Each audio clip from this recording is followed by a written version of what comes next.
Hello everyone, myself Richa, welcome to our channel. आज का जो टॉपिक है वो एक्चुअली कंट्रोवर्सी है। कंट्रोवर्सी जो लैंग्वेज को लेकर के हो रही है इंडिया में। अभी आपने रिसेंटली कुछ वीडियोस देखे होंगे। अगर आप साउथ साइड में जाइएगा तो शायद बहुत बड़ा ये मैटर ऑफ कंसर्न है कि अगर आप वहां जाइएगा तो हिंदी उनको समझ में नहीं आती है, इंग्लिश क्योंकि थोड़ा सा मैनेज करने में इशू होता है। तो अगर आप वहां की लोकल या रीजनल लैंग्वेज नहीं बोल पाते हैं तो शायद कम्युनिकेट करना बहुत डिफिकल्ट हो जाता है।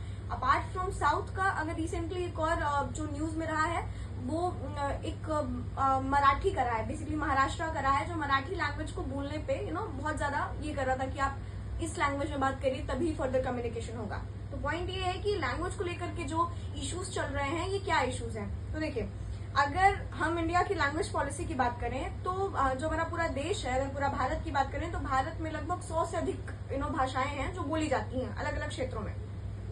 अब पॉइंट ये है कि भारत की कोई भी एक्चुअली नेशनल, जिसको आप राष्ट्रीय भाषा बोलते हैं, बहुत सारे लोग बोलते हैं हिंदी। अगर पॉइंट की बात करें तो देखिए, एज सच कोई भी नेशनल लैंग्वेज करके नहीं है।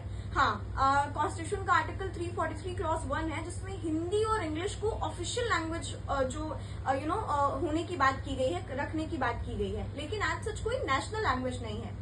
इसके अलावा अगर आपको बताएं तो अपने इंडियन कॉन्स्टिट्यूशन का ही शेड्यूल 8 जो है उसमें लगभग 22 लैंग्वेजेस हैं। उन 22 लैंग्वेजेस को आप जो है एक तरीके से ऑफिशियल लैंग्वेज बोल सकते हैं, जिनको बेसिकली जिनके लिए बहुत सारी पॉलिसीज, जिनको आप बोलिए उनकी प्रोटेक्शन के लिए, उनकी फर्दर प्रोपोगेशन के लिए जो पॉलिसीज हैं वो हमारा कॉन्स्टिट्यूशन भी और इंडियन गवर्नमेंट भी टाइम बिंग बनाती रहती है। अगर बात करें तो लास्ट जो लैंग्वेजेस ऐड की गई थी, मतलब 22 में जो लास्ट लैंग्वेज 4 ऐड की गई थी वो आपकी थी बोडो, डोंगरी, मैथिली और संथली, जो 4 लैंग्वेजेस थी जो ऐड की गई थी लास्ट। अब पॉइंट ये है कि लैंग्वेज पॉलिसी को लेकर के फर्दर क्या हमारा मतलब आगे का क्या हमारा लुकआउट है। तो देखिए, जो इंडिया की अगर हम बात करें तो इंडिया में जो आपका नेशनल एजुकेशन पॉलिसी है उन्होंने एक इसका सॉल्यूशन निकाला, और सॉल्यूशन ये निकाला कि हम 3 लैंग्वेज फॉर्मूला को फॉलो करेंगे।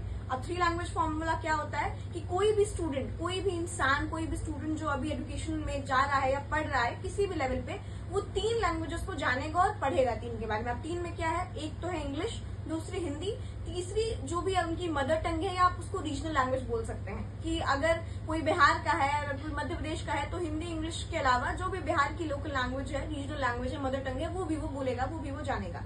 अब ये जो 3 लैंग्वेज पॉलिसी है ये बेसिकली प्रपोज की गई थी कोठानी कम्युनिटी कमीशन के थ्रू, जो 1964 से लेकर के 1966 तक काफी बड़े पैरामीटर में इस पर्टिकुलर पॉलिसी और इस पर्टिकुलर चीज को लेकर के बहुत सारे गाइडलाइंस निकाली थी।